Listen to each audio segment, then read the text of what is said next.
वासुदेव। ओम नमो भगवते वासुदेवाय। नमो भगवते वासुदेवाय। नारायण नमस्कृत्य नरं चैव नरोत्तमं देवीं व्यासं जयमुदीरये। श्री कृष्ण श्रीमद् भागवतम 10वां अध्याय, चैप्टर 10, पहला स्कंद। कोइंसिडेंटली हम लोग का गीता का भी 10वां अध्याय चल रहा है, मतलब दोनों साथ में चल रहा है। भागवतम का 10वां अध्याय, गीता का भी 10। तो हम लोग 10 अध्याय का एक ओवरव्यू कर लेना चाहिए।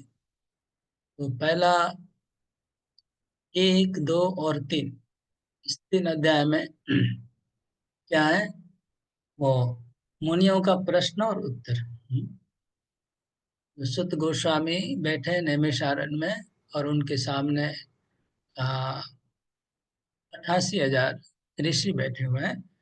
उनके बीच में जो क्वेश्चन आंसर है वो पहला 3 अध्याय है। क्वेश्चन क्या है, 6 प्रश्न पूछा गया था कि मनुष्य का कल्याण कैसे होगा, शास्त्रों का सार क्या है, धर्म ने कहाँ आश्रय लिया है, भगवान का अवतार का कारण क्या है। ये कुछ प्रश्न थे, उसका उत्तर। तो 1, 2, 3 अध्याय। तो पहले अध्याय में प्रश्न है, दूसरे अध्याय में उनके उत्तर है, और तीसरे अध्याय में भगवान के अवतारों का 24 अवतारों का नाम और लिस्ट वर्णन है। अध्याय 4, 5, 6, इसमें आ गया व्यासदेव और नारद मुनि का। 4, 5, 6 में व्यासदेव कंफ्यूज हो जाते हैं। लिखते लिखते लिखते लिखते उनकी कलम रुक जाती है। नारद मुनि आते हैं, उनको शिक्षा देते हैं और भागवत लिखने का आदेश देते हैं। तो इसमें व्यासदेव का भी जीवन चरित्र आ रहा है और नारद मुनि का भी जीवन चरित्र, दोनों आ गया। 4, 5, 6। अध्याय 7 में अभी भागवत का आविर्भाव होगा, इसलिए महाभारत के अंत से स्टार्ट हुआ। जहां से महाभारत खत्म हो गया है, सब लोग मर गए हैं और दुर्योधन बैठा हुआ है, तो वहां से शुरू हुआ अध्याय 7। वहां से शुरू होता है। फिर अश्वत्थामा ने 5 को मार दिया इत्यादि, अश्वत्थामा को दंड दिया गया। के बाद आ, परीक्षित का गर्भ, उत्तरा के गर्भ में परीक्षित है और उसके ऊपर ब्रह्मास्त्र उठा दिया 8वां अध्याय में। फिर कुंती महारानी की प्रार्थना। ये महाभारत खत्म हो गया है। तो अध्याय 7, 8 और 9, ये देखेंगे तो महाभारत खत्म होने के बाद भगवान हस्तिनापुर में क्या क्या लीला हुआ वो वर्णन है। भगवान अभी भी हस्तिनापुर में है और उनके सामने ये सब हुआ। द्रोण पुत्र को दंड हुआ। फिर अश्वत्थामा ने उत्तरा के घर में ब्रह्मास्त्र चलाया, कुंती माता ने प्रार्थना किया। उसके बाद भीष्म पितामह के पास सब लोग गए। युधिष्ठिर महाराज राजा होना नहीं चाह रहे थे, तो श्री कृष्ण का एक पांडवों के साथ कार्यकलाप। 7, 8, 9। और आज 10वां अध्याय में हम कृष्ण अभी छोड़ के जा रहे हैं, हस्तिनापुर से द्वारका जा रहे हैं। ठीक है, तो इजी टू रिमेम्बर। पहला 3 अध्याय ऋषि मुनियों के प्रश्न उत्तर, दूसरा 4, 5, 6 व्यासदेव और नारद मुनि का, और 7, 8, 9 भगवान कृष्ण का हस्तिनापुर में महाभारत के अंत की कुछ जो घटनाएं घटी पास्ट टाइम से वो। तो ये फ्लो याद रहेगा। और इसके कनेक्शन भी है, एक के बाद है, ऐसे अचानक नहीं आ रहा है अध्याय, कनेक्शन भी है बीच में। ये भी अध्याय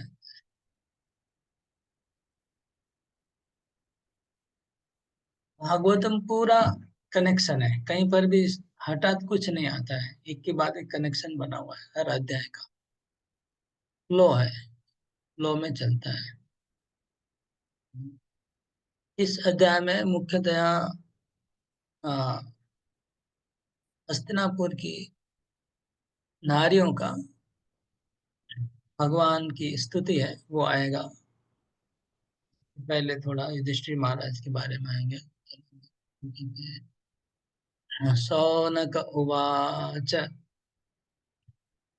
हत्वा स्वरिक्तस्वृद आततायिनो युधिष्ठिरो धर्मभृतां वरिष्ठः सहानुजे प्रत्यवरुद्ध भोजनः कथं प्रवृत्ता किमकार्षत् ततः।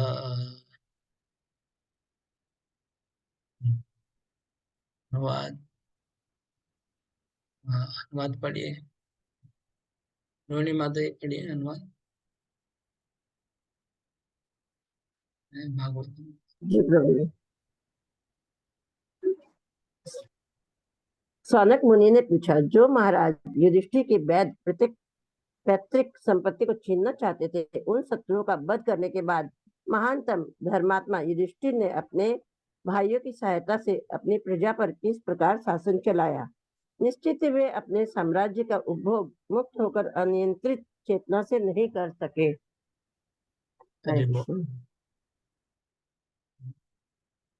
यद्यपि पूरा तात्पर्य पढ़ने में बहुत अच्छा लगता था हमको, पहले तो बहुत आनंद आता था, लेकिन फिर भी मैंने पूरा पढ़ पढ़ लिया है एडवांस में, और मार्क कर लिया है, जहाँ जहाँ बोलने की जरूरत है बोलूंगा। हाँ, तो अभी ये श्लोक का हम लोग थोड़ा श्लोक की तरफ ध्यान दीजिए। अथवा स्वरिक्त स्पृद आततायिनो, ये शौनक राजा का प्रश्न है। ये पूरे महाभारत को संक्षेप में बता रहे हैं। क्या हुआ, जितने भी आतताई थे उनकी हत्या हो गई। आतताई मतलब दुर्योधन और कौरव और सबका हत्या हो गया। वो आतताई थे ना, गीता में आता है, कृष्ण अर्जुन बोलते हैं कि आतताई को नहीं मारना चाहिए। वहाँ 5 प्रकार के आतताई का नाम आता है, और कौरवों ने सब प्रकार का आतंक किया था जो आतताई करते हैं, इसलिए वे आतंकवादी है। तो उनको हत्या की। क्यों आतताई? क्योंकि स्वरिक था। स्वरिक था मतलब जो युधिष्ठिर महाराज का, हाँ, इनहेरिटेड, उनका जो वंश से उनको जो मिला था वो उन्होंने हड़प लिया था। स्वरिक था। त्रिधा, कॉम्पिटिटर, बराबर की वाले थे। युधिष्ठिरो धर्म भृताम वरिष्ठ, युधिष्ठिरों ने राजा बन गए। धर्म भृताम वरिष्ठ, जितने भी धर्म पालन करने वाले हैं संसार में, उसमें श्रेष्ठ है युधिष्ठिर, वरिष्ठ है। तो धर्म के पालन करने वालों में बड़े बड़े लोगों का नाम आता है, जैसे हरिश्चंद्र, महाराज शिवी, उसके बाद रंती देव, ऐसे महान महान लोगों का नाम आता है धर्म पालन करने में। कर्ण का नाम आता है। लेकिन युधिष्ठिर महाराज उनमें श्रेष्ठ है, वरिष्ठ हो।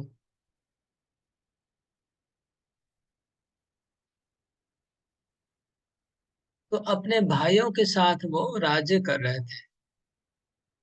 तो कथम प्रवृत्त किम आकर्षित तथा, वो कैसे शुरू किया उन्होंने अपना काम, और क्या क्या किया इसके बाद, वो हम सुनना चाहते हैं।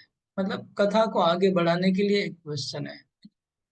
ये तो समाप्त हो गया ऑलमोस्ट कथा, इसलिए प्रश्न पूछा जा रहा है कि आगे क्या हुआ। एक बात जो इम्पोर्टेंट है वो प्रति अवरुद्ध भोजन। प्रति अवरुद्ध भोजन, अवरुद्ध भोजन, भोजन मतलब आहार करना या इंद्र तृप्ति करना। यहाँ पर इंद्र तृप्ति के अर्थ में ही तात्पर्य में प्रभुपाद जी ने बताया है। अवरुद्ध मतलब रिस्ट्रिक्टेड, नियंत्रित इंद्र तृप्ति।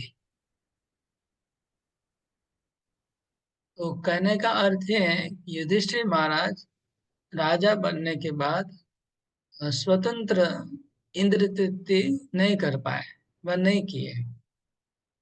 उन्होंने बहुत कंट्रोल लाइफ जिए, फ्रीडम लाइफ नहीं जिए। फ्रीडम का लाइफ उन्होंने नहीं जिया, कंट्रोल लाइफ जिया। क्यों, उसका कारण क्या है, तो ये अर्जुन ने पहले ही बता दिया है। भगवत गीता के दूसरे अध्याय में 5 नंबर श्लोक में अर्जुन कहते हैं कि आ, गुरु नत्वा ही महानुभावान श्रेयो भोक्तुम भक्षमप्य लोके हत्वार्थ कामांस्तो गुरुनेव हत्वार्थ कामांस्तो गुरुनेव हत्वार्थ कामांस्तो गुरुनेव वो राज्य रुधिर प्रतिदान। तो इन लोग को मारने के बाद जब हम भोग करेंगे, उस पे खून का रंग चढ़ा होगा, तो वो हम भोग नहीं कर पाएंगे। ये अर्जुन ने पहले ही बता दिया था कि धृतराष्ट्र और कौरवों को मारने के बाद हम सुखी से कैसे जिएंगे। हाँ, हत्वा, वो एक श्लोक है कि धातराष्ट्रान, धातराष्ट्र के पुत्रों को मारने के बाद हम सुख से कैसे जी सकते हैं। तो ये जैसे कोई पति मर जाने से विधवा इंद्र तृप्ति नहीं करती है ना, तो पति मर जाने से विधवा क्या करती है, सफेद साड़ी पहनती है और सब गहने को उतार देती है और एक सादा जीवन जीती है। ये वैदिक कल्चर है। इसी प्रकार क्योंकि युधिष्ठिर महाराज के सब सगे संबंधी मर चुके हैं, भीष्म, द्रोणा और उनके 100 भाई मर गए, इसलिए उन्होंने फिर क्या बोलते हैं, जलसा नहीं किया। जैसे राजा लोग जलसा करते ना, आनंद करते, ऐसा नहीं किया। वो बहुत ही नियंत्रित जीवन जिए। ये बात शौनक ऋषि ने कहा।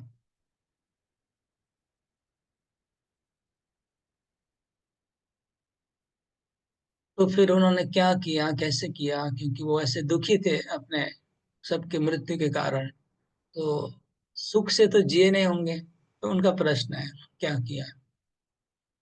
सुत उवाच, सुत गोस्वामी ने कहा, वंशम, उत्तर दे रहे, वंशम पुरोर्वंशदवाग्निर्हतम् सारोहयित्वा भवभावनो हरि निवेशयित्वा निजराज ईश्वरो युधिष्ठिरं प्रीतमना बभूवः। अच्छा, अनुवाद इंग्लिश में भी पढ़ सकते हैं ना, तो सूर्यवंशी को पढ़ेंगे।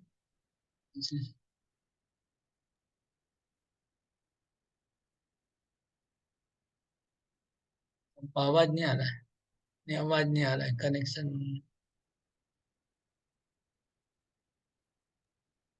Hare Krishna, I'll read, Prabhu. हाँ, पढ़िए।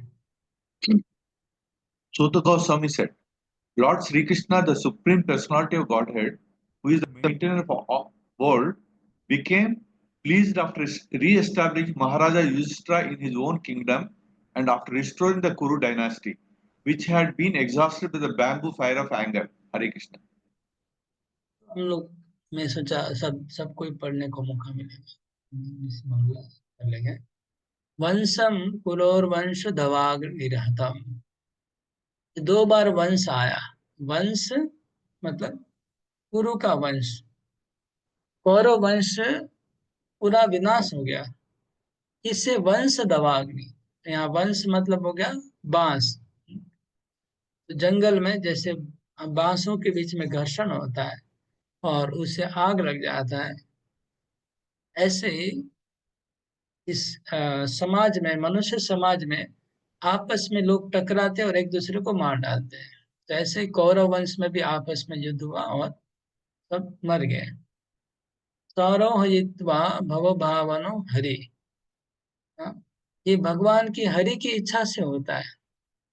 ये जो दावाग्नि लग रहा है वो भगवान हरि की इच्छा से हुआ है, क्योंकि हरि भव भावन है। भव भावन मतलब पूरे विश्व का पालनहार है।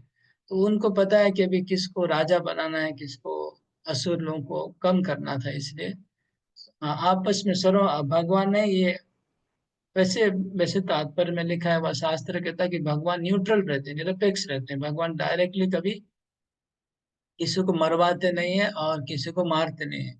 वो लोग को आपस में, वो लोग को लग जाता है झगड़ा, लेकिन आपस में लगता है तो जरूर भगवान का पीछे इच्छा तो है। ये मैं सोच रहा हूँ, भगवान सीधा इन्वॉल्व नहीं होते डायरेक्ट, लेकिन उनकी इच्छा से ही वो आग लग जाता है। आपस में, और वो लोग एक दूसरे को मार डालते हैं। ये कई बार भागवत में ऐसा बात आया हुआ है। ऐसा करके निवेशयित्वा निजराज ईश्वरो, तो भगवान युधिष्ठिर महाराज को राजा बनाने के बाद भगवान को बहुत अच्छा लगा, इसलिए लिखा प्रीत मना बभुव। हाँ, प्रीत मना मतलब बहुत सेटिस्फेक्शन हुआ। बभुव मतलब, बभुव मतलब हो गए, और ह मतलब निश्चित रूप से, तीन शब्द आए। तो भगवान बहुत ही निश्चिंत हो गए, बहुत ही तृप्त हो गए कि अपने एकदम परफेक्ट व्यक्ति को राजा बना पाए। तो उनको बहुत संतुष्टि मिला, बहुत अच्छा लगा। ये बहुत समझने में बहुत इजी है कि क्या फीलिंग आया होगा भगवान को। युधिष्ठिर महाराज राजा बनने के बाद भगवान को कितना अच्छा लगा होगा। उनका भाई है इसलिए नहीं, लेकिन आइडियल किंग है। पूरे पृथ्वी ब्रह्मांड का चिंता है ना भगवान, पूरे ब्रह्मांड को, पूरे भूमंडल को चलाने वाला कोई योग्य व्यक्ति मिल गया, क्योंकि भगवान का जिम्मेवारी है, कृष्ण का जिम्मेवारी है पूरे यूनिवर्स को धर्म का प्रचार होता रहे, लोग भक्ति में आते रहे। ये उद्देश्य क्या है संसार सृष्टि करने का? भगवान का उद्देश्य है बद्ध जीवों को भगवत धाम ले जाना। तो अगर कोई असुर राज होगा तो वो सब तो नास्तिकता का प्रचार करेगा, तो फिर जीव कैसे भगवत धाम जाएंगे? इसलिए भगवान को टेंशन रहता है कि कोई राइट पर्सन अगर आ जाए गद्दी में, तो भगवान कृष्ण तो स्वयं उस समय खुद वो वर्तमान है, और उनके सामने चाहते हैं कि धर्म का राजा हो। इस तरह से भगवान खुशी हो गए हैं।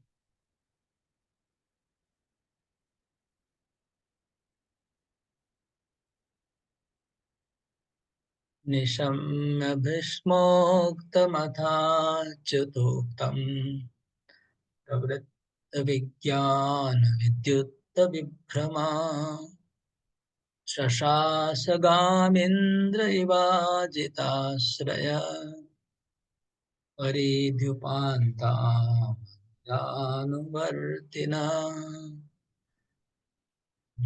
राधा माता जी पढ़िए। हरे कृष्ण। भीष्म देव तथा अच्युत भगवान श्री कृष्ण ने जो कुछ कहा था उससे प्रबुद्ध होकर महाराज युधिष्ठिर परिपूर्ण ज्ञान विषयक मामलों में व्यस्त हो गए, क्योंकि उनके सारे संदेह दूर हो चुके थे। इस प्रकार उन्होंने पृथ्वी तथा सागरों पर राज्य किया और उनके छोटे भाई उनका साथ देते रहे। हरे कृष्ण। निशम्य भीष्मोक्तम अथाच, मैं श्लोक के ऊपर ही बोलते जाऊंगा, उसमें तात्पर्य ऑटोमेटिक आ जाता है। सब लोग श्लोक में ध्यान दीजिएगा। निशम्य भीष्मोक्तम अथाच्युतोक्तम। तो युधिष्ठिर महाराज ने पहले तो राजा बनना नहीं चाह रहे थे, फिर कैसे हुआ? तो भीष्म उक्तम, भीष्मों का उपदेश सुना युधिष्ठिर महाराज ने। अच्युत, भगवान कृष्ण का उपदेश सुना। दोनों का उपदेश सुनने के बाद युधिष्ठिर महाराज कन्विंस्ड हुए राजा बनने के लिए, और उनसे उन्होंने मार्गदर्शन भी दिया कि मेरे को क्या करना चाहिए, कैसे करना चाहिए।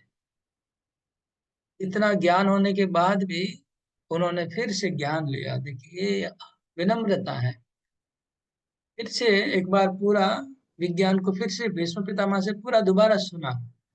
पूरा जीवन में उन्होंने सीखा ही है ऑलरेडी युधिष्ठिर महाराज ने, फिर भी भीष्म पितामह से राज धर्म क्या है, कुल धर्म क्या है, सब दोबारा पूरा एंटायर शिक्षा उन्होंने लिया। इवन धृतराष्ट्र से भी पूछा और सीखा। तो प्रवृत्त विज्ञान विद्युत विभ्रम, इस उनका विज्ञान, हृदय में जो विज्ञान था, मतलब सेल्फ रियलाइजेशन, वो प्रकट हो गया ज्ञान। विद्युत विभ्रम, विभ्रम मतलब उनका जो भ्रम था वो चला गया। ये दो शब्द है, प्रवृत्त विज्ञान, विद्युत विभ्रम, दो शब्द ऑपोजिट है। प्रवृत्त विज्ञान मतलब ज्ञान का प्रकाश होना, और विद्युत विभ्रम मतलब अज्ञान का दूर हो जाना। हाँ, विभ्रम, विभ्रम मतलब भ्रम है, विशेष भ्रम। विद्युत मतलब धुलाई हो गया, निकल गया। वो अज्ञान दूर हो गया, ज्ञान का प्रकाश हुआ विष्णु पितामह और कृष्ण के उपदेश से। के बाद क्या हुआ, शशास माने शासन किया, गा मतलब पृथ्वी को, इंद्र एवं इंद्र के जैसे, इंद्र जैसे तीनों भुवन का शासन करते हैं, ऐसे युधिष्ठिर महाराज ने पूरे भूमंडल का शासन किया।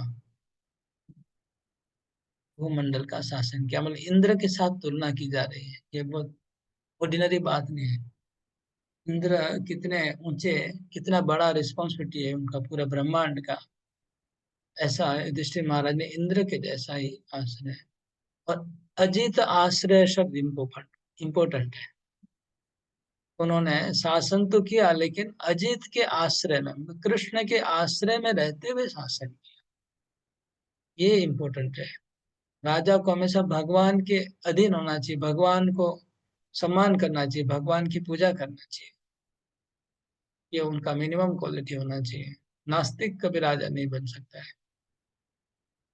परिधि उपान था अनुजानुवर्तिना, तो उनका शासन कहाँ तक था, ये समुद्र तक था, समुद्र तक। तो ऐसा कहा जाता है कि पूरे भूमंडल के राजा थे। भूमंडल में 7 द्वीप है, जम्बू द्वीप, लक्षद्वीप, क्रौंच द्वीप, सालमली द्वीप, पुष्कर द्वीप,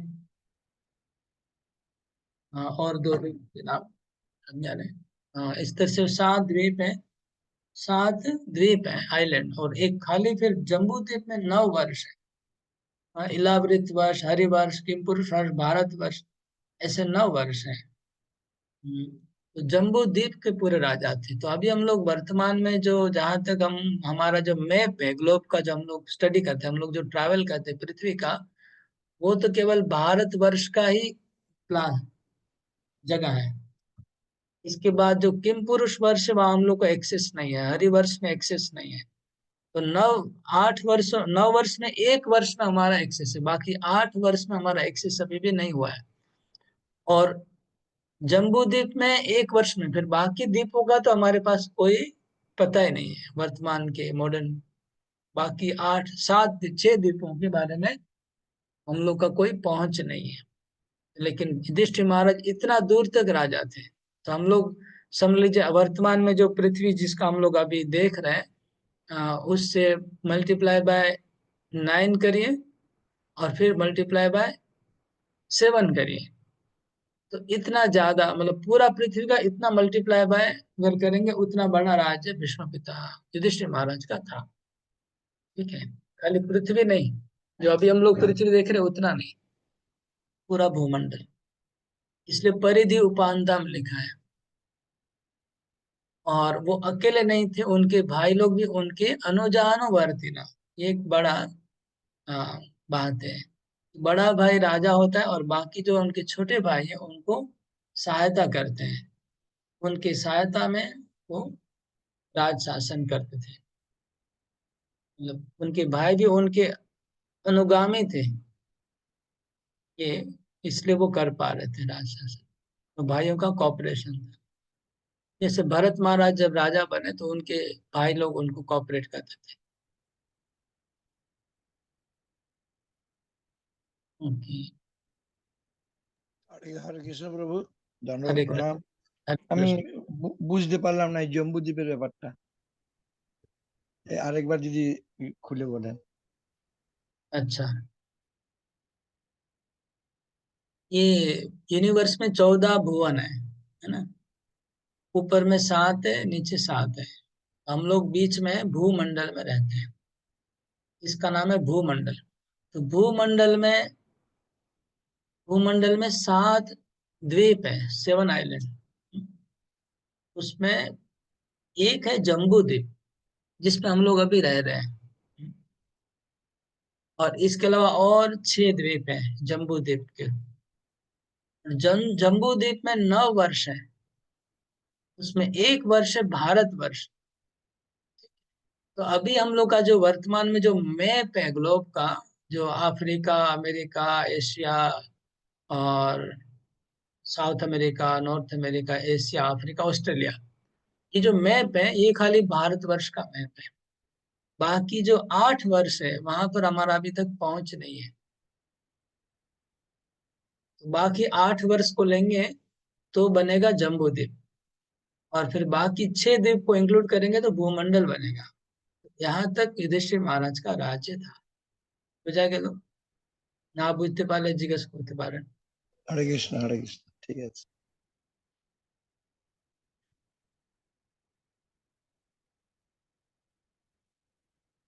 भूमंडल पहले एक ही था, लेकिन प्रियव्रत महाराज ने जब अपना रथ चलाया, उनके रथ के पहिए से खाई हो गया, खाई से वो 7 द्वीप बन गया। ये भी वर्णन आता है भागवत में। प्रियव्रत महाराज ने अपने 7 पुत्रों को 7 द्वीप शासन करने दे दिया, डिवाइड करके, अपने रथ के पहिए से डिवाइड कर पाए। ओके, तो अभी हाँ, श्लोक नंबर 4, 5, 6 और 3 श्लोक है, और ये श्लोक में भी थोड़ा है। श्लोक नंबर 3 में भी तात्पर्य में 3, 4, 5, 6 ये 3 श्लोकों में प्रभुपाद जी सरकार कैसा होना चाहिए इसके ऊपर बहुत बहुत कुछ पॉइंट्स दिए हुए हैं। उसके लिए हम थोड़ा डिस्कस करेंगे। मैं पहले थोड़ा 4 श्लोक पढ़ लेता हूँ एक बार, फिर आप लोग को बताता हूँ। कामं ववर्ष पर्जन्य सर्व कामादुदामहि शिशिचूष्म व्रजान् गाव पयशोधस्वतिर्मुदा।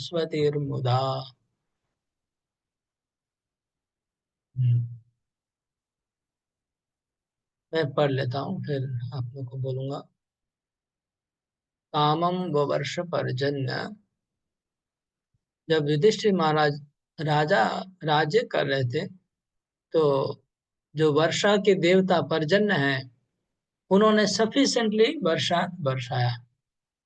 मतलब सफिशिएंटली मतलब प्रभुपाद जी लिख रहे हैं, मतलब क्वांटिटी वाइज नहीं, खाली क्वांटिटी नहीं, एक कैलकुलेशन होता है कि इतना तिथि को इस मुहूर्त में अगर पानी आएगा तो ये लाभ होगा। तो उसके हिसाब से बारिश आ रहा था। जैसे आप लोग को पता होगा, एक पर्टिकुलर बारिश गिरने से उसके पंछी के मुंह में वो पानी जाता है, तो पंछी के पेट में हीरा बन जाता है। आप लोग सुने होंगे। एक इस तरह से एक पर्टिकुलर तिथि में और मुहूर्त में अगर बारिश आता है तो ये फसल ज्यादा होगी, फल ज्यादा होगा, वह बहुत सारे खनिज, हीरे मोती सब पहाड़ से उग जाएंगे। ये सब कैलकुलेशन था, तो उसके हिसाब से बारिश आया। इससे क्या हुआ, पूरा देश पूरा बहुत ऐश्वर्य से भर गया। सर्व काम दुधा मही, पृथ्वी क्या बन गई, सर्व काम दुधा, मतलब जो भी चाहिए अबेंडेंस हो गया। सर्व काम मतलब मनुष्य को सर्व काम मतलब क्या चाहिए, खाना, पानी, कपड़ा, कॉटन, रोपा तो cotton, jewel, milk, grain, food, vegetables, ये अबेंडेंस हो गया पूरे पृथ्वी में, क्योंकि बारिश ऐसा आ रहा था। शिशिचुष्म व्रजान गाव, गाय इतनी मतलब सुखी थी, गाय इतनी, दूध उनको मिलता था, दूध इतना देती थी, इतनी मोटी थी गाय कि लिखा है कि जो जहां गाय चरने जाती थी वो जगह पूरा दूध से भीग जाती थी। और उनका जो थन था वो बहुत बड़ा बड़ा था, इतना बड़ा थन था कि रास्ता भीगते भीगते जाती थी गाय।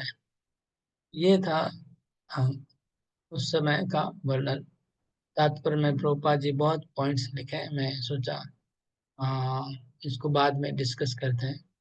नद्य समुद्र गिरया स वनस्पति विरुद्ध फलंति औषधय सर्व कामम अमृत तस्वे। नदी, नदियों में भी बहुत प्रकार के रत्न होते हैं, समुद्रों में और पहाड़ों में, सब जगह अलग अलग प्रकार के रत्न, जड़ी बूटियां और बहुत सारे मेडिसिन, ड्रग्स, प्रोपाल बोलते हैं, सब प्रकट होने लगे। स वनस्पति विरुद्ध, जितने भी वृक्ष थे, लताएं थी, उनमें जितने प्रकार की जड़ी बूटियां जो मनुष्यों के लिए जरूरी है, सब प्रकट हो रही थी। फलंती औषधय सर्वा कामम अनृत तस्यवे, ऋतु के हिसाब से सब प्रकार की चीजें प्रकट हो रही थी। मतलब बहुत ही समृद्ध हो गया युधिष्ठिर महाराज का राज। नादयो व्यादयो क्लेशा दैव भूतात्म हेतवे, युधिष्ठिर महाराज की पूरे राज्य में किसी भी मनुष्य को, किसी भी जीव को, मनुष्य क्या किसी भी जंतु को, मनुष्य नहीं, खाली मनुष्य नहीं, मनुष्य पशु पंछी किसी को भी आदि व्याधि मतलब आध्यात्मिक क्लेश, आदि भौतिक क्लेश और आदि दैविक क्लेश नहीं था। विचार करिए, ये तो मतलब पूरा बोल्ड करने वाला है। ये तो एक खाली स्टेटमेंट ही बोल्ड आउट कर देगा। सोचिए, सब जीवों को, खाली मनुष्य को नहीं, पशु पंछी सबको आदि नहीं है, मतलब आध्यात्मिक आदि भौतिक क्लेश तो समझ गए, ठीक है, दुखों का निवारण कर दिया, लेकिन आदि दैविक क्लेश भी नहीं है। मतलब जैसे अकाल पड़ना या फिर बीमारी हो जाना, बड़ा कुछ ऐसा ये भी नहीं। ज्यादा ठंडी नहीं पड़ता था, ज्यादा गर्मी नहीं पड़ता था, बाढ़ नहीं आता था, ये सब बंद हो गया। और उससे भी बड़ी बात है, आध्यात्मिक क्लेश भी नहीं, मतलब किसी के मन में भी किसी प्रकार का दुख नहीं आया। सोचिए कितना पावरफुल वो राजा है, जिसके पुण्य से, उसका इतना पुण्य है, इतना पुण्य है कि कोई जीव को किसी कष्ट वो देने नहीं देगा, अपना उठा लेगा। किसी भी जीव को कष्ट नहीं आएगा। उनका भगवान से ऐसा क्या बोलते हैं, कॉन्ट्रैक्ट हो गया है, क्योंकि इतना पुण्य है तो मेरे राज्य में किसी को दुख नहीं मिलना चाहिए। हाँ। दूसरा बात, तो सबको इतना पुण्य करवा रहे हैं, सबको इतना भक्ति करवा रहे हैं, तो उन लोग का इंडिविजुअल तो पुण्य हो रहा है, प्लस राजा के पुण्य से भी उनको सपोर्ट मिल रहा है। ये बहुत ही बड़ी बात है। पूरे भूमंडल में सब जीवों का आध्यात्मिक क्लेश नहीं, आधि भौतिक क्लेश नहीं, मतलब ये तो वैकुंठ जैसा हो गया, वैकुंठ जैसा हो गया। और ये तो वैकुंठ के नारायण जैसे उनका आचरण हो गया युधिष्ठिर महाराज का। नहीं तो कैसे संभव है, वैकुंठ में ही ऐसा संभव है कि कोई जीव को आधि भौतिक आध्यात्मिक क्लेश नहीं हो। और भूमंडल तो इतना बड़ा है, सोचिए कितने प्रकार के जीव है यहाँ, तो सब बद्ध जीव है।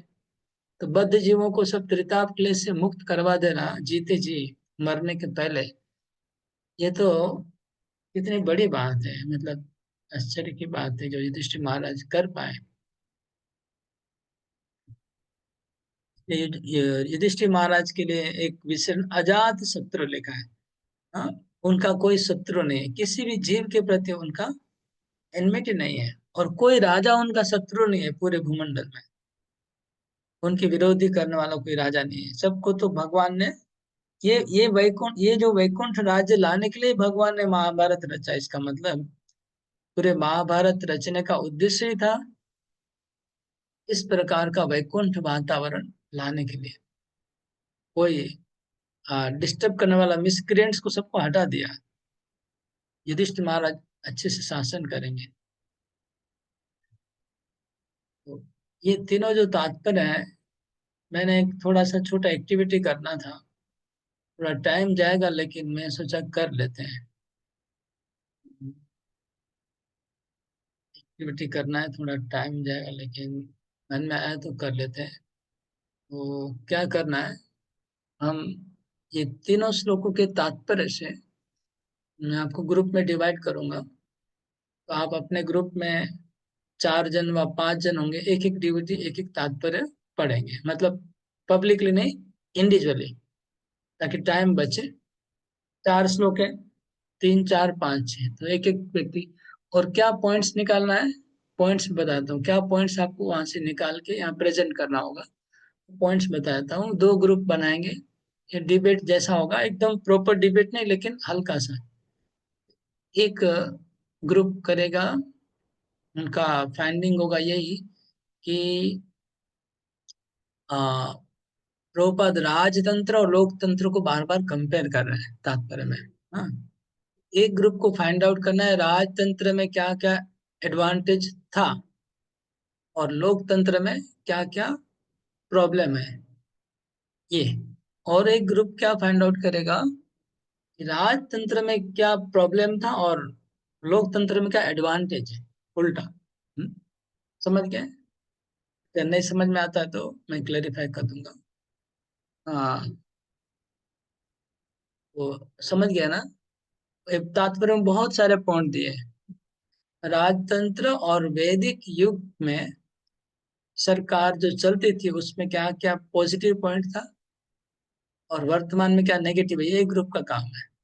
एक ग्रुप का काम है पुराने में क्या प्रॉब्लम था और वर्तमान में क्या एडवांटेज है वो निकालना। समझ गया ना? तो ये दो ग्रुप है, मैं इसको चार ग्रुप कर देता हूँ और किसका कौन ग्रुप का क्या सब्जेक्ट वो बता दूंगा।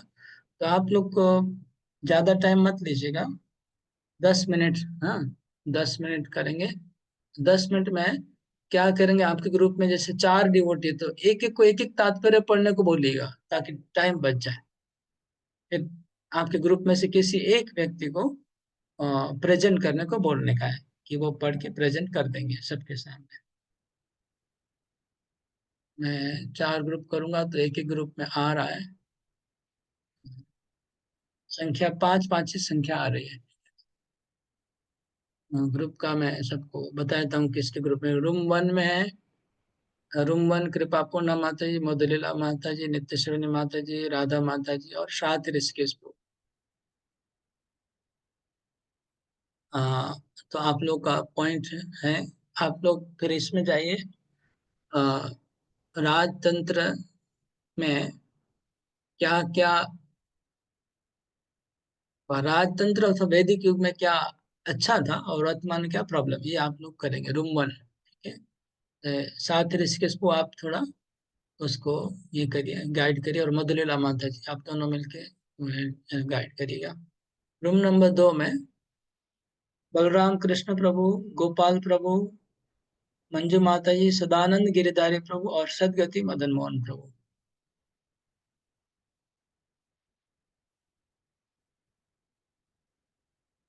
आप लोग अगेंस्ट में तैयार होंगे, मतलब लोकतंत्र में क्या एडवांटेज है और राजतंत्र में क्या डिफेक्ट है उसको हाईलाइट करेंगे। रूम नंबर 3 कुंती माता जी, वो तो पार्टिसिपेट नहीं कर पाएगी लगता है। लीला नंदिनी माता जी वो भी शायद नहीं कर पाएंगे। लेकिन बाकी 3 जन धड़कम लोग हैं, मोहन ब्रजराजपुर, रोहिणी ब्रजरानी माता जी और सुधा गुप्ता माता जी। तो आप लोग पॉजिटिव फेवर में पॉइंट निकालना है, मतलब राजशाही व वैदिक युग में क्या एडवांटेज था वो बोलना है। रूम नंबर 4 अरुण कांति माता जी, रागलेखा माता जी, सत्यभामा माता जी, सूर्यवंशी प्रभु और और एक माता जी सुलक्षणा सत्यभामा माता जी, वो भी প্রভু আমি पार्टिसिपेट রেয়াতে नहीं। করব। ठीक है, करते पारे, बात नहीं। तो ये 5 है। लास्ट में जो 4 नंबर ग्रुप है सूर्यवंशी प्रभु का, उनमें है फिर से थोड़ा अगेंस्ट में पॉइंट्स लिस्ट बनाना है कि लोकतंत्र में क्या एडवांटेज है और राजशाही में क्या प्रॉब्लम है। ओके, तो अभी 8:13 हुआ, 8:23 पे आप लोग श्लोक लिस्ट नंबर बनाए। 4 से कितना नंबर तक है सर? 3, 4, 5, 6, श्लोक नंबर 3, 5, 3 से 6। 3, 4, 5, 6, इन 4 श्लोकों में से। और अच्छा, कुछ जैसे नेगेटिव का मैं बोला वो तो आपको तात्पर्य से नहीं मिलेगा, लेकिन तात्पर्य से रिलेटेड प्रैक्टिकल जो आपने लाइफ में सुना है, जो पब्लिक बोलती है व स्कूल में जो पढ़ा है, उसके बेस से आप पॉइंट्स बनाइएगा। ठीक है ना? तो मैं अभी ग्रुप चालू कर रहा हूँ, सब लोग अपने ग्रुप में आएंगे। ऑन करिए, यस यस ओके करते जाइए और ऐड होते जाइए ग्रुप। ओके करिए, ऐड हो जाए।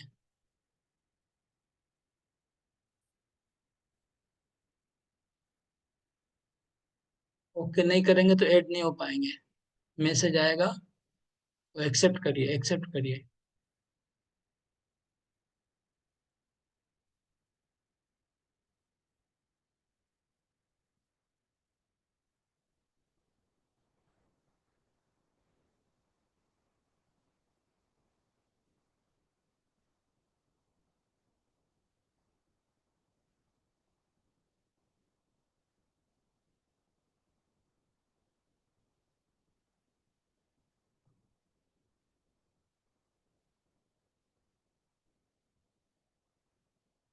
अगले का माता जी, ये लो अपने ढूके नहीं। अगले का माता जी अपने ढूके जाना, ढूके चलिए। जय माता।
प्रभु थे, सदगति सदगति प्रभु और बलराम कृष्ण प्रभु। हम लोग 3 जन, हम लोग 4 जन थे। तो हम लोगों ने जो डिस्कस किया, हम लोग मोशन के अगेंस्ट में, माने राजतंत्र जो है वो उसका डिसएडवांटेजेस हम लोगों ने फाइंड आउट किया।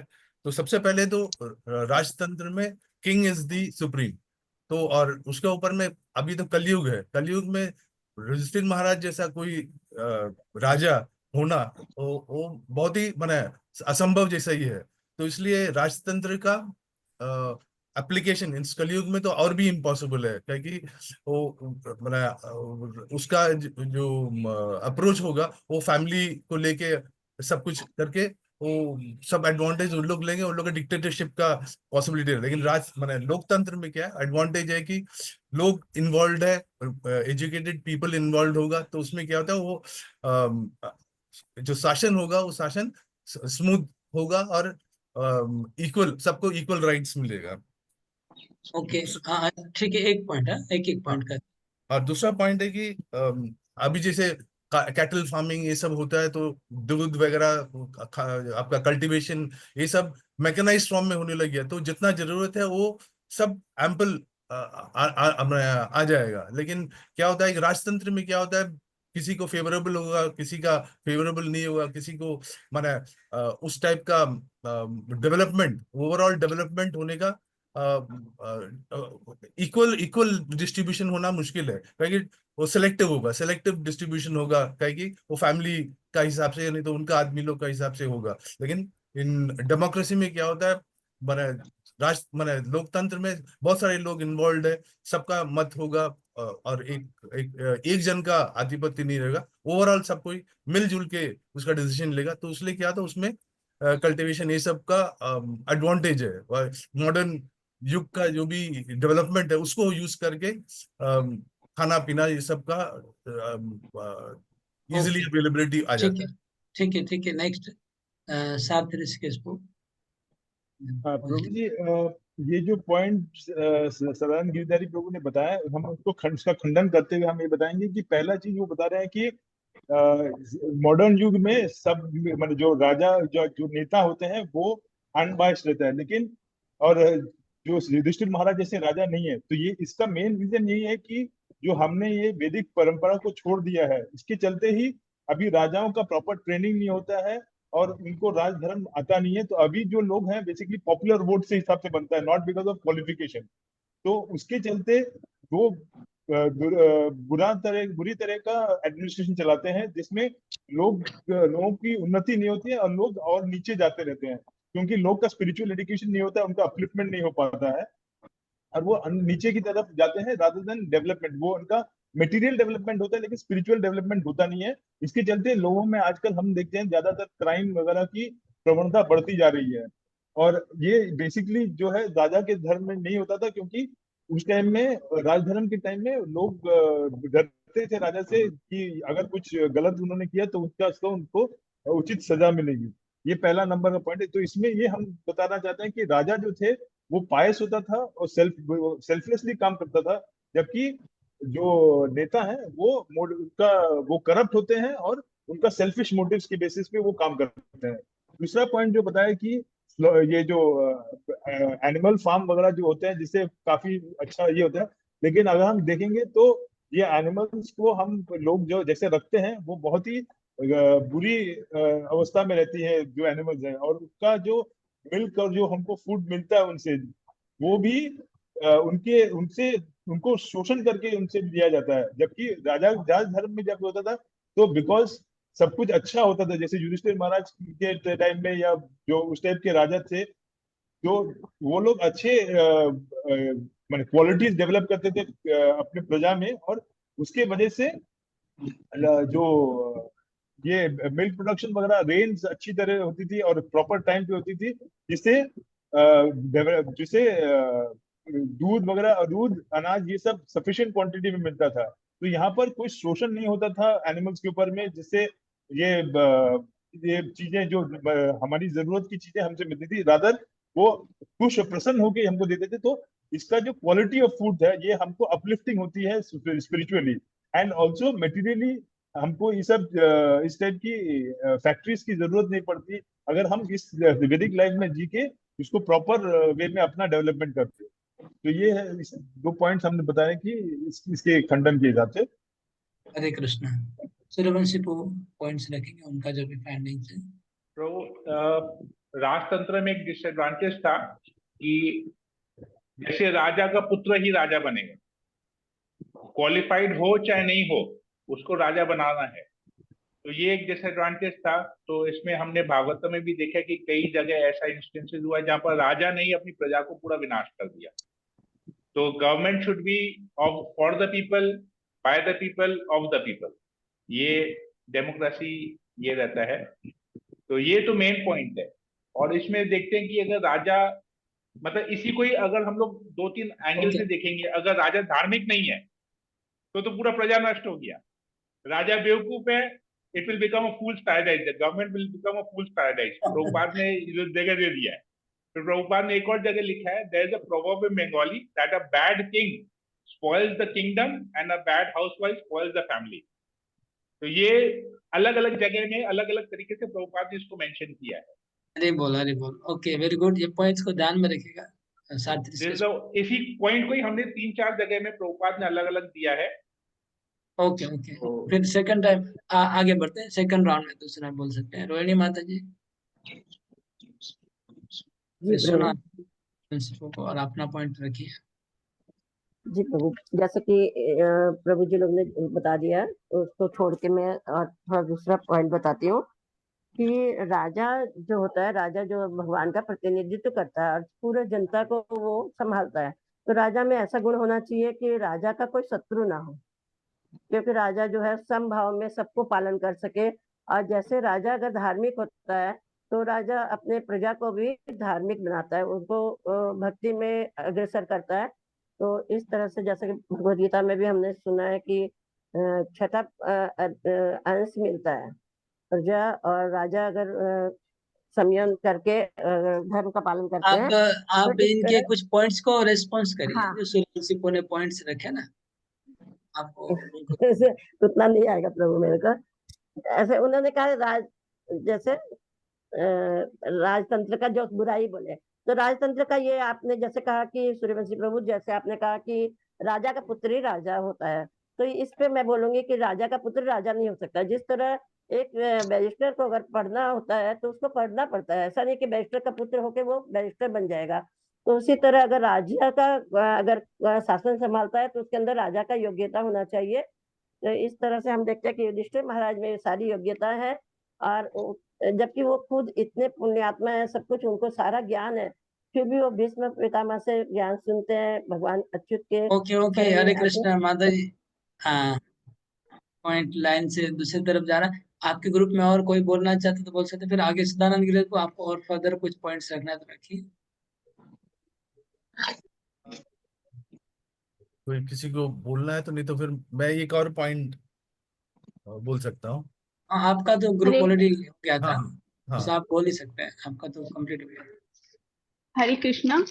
हाँ प्रभु, जैसे प्रभु बताए थे कि राजा धार्मिक नहीं होता है तो पूरा विनाश हो जाता है। और राजा, तो हम ये बोलना चाह रहे हैं कि राजा यदि भक्त रहेगा, भक्ति करेगा, तो वो जनता को भी भक्ति करवाएगा। और और राजा के पुण्य से तीनों क्लेश भी, प्रजा के तीनों क्लेश भी नष्ट होंगे, और जिससे वैकुंठ स्थापित होगा। एनी फर्दर पॉइंट्स, कुछ लेफ्ट आउट है? प्रभु जी, श्लोक नंबर 5 में एक पॉइंट था कि वैदिक युग में जैसे भगवान की, ये वैदिक में राजा मतलब को भगवान की संपत्ति का उपयोग करने की अनुमति भगवान की सेवा करने के लिए दी जाती थी। लेकिन आजकल का नारा है कि प्रत्येक वस्तु जनता के लिए है, अथवा सरकार द्वारा जनता के लिए है।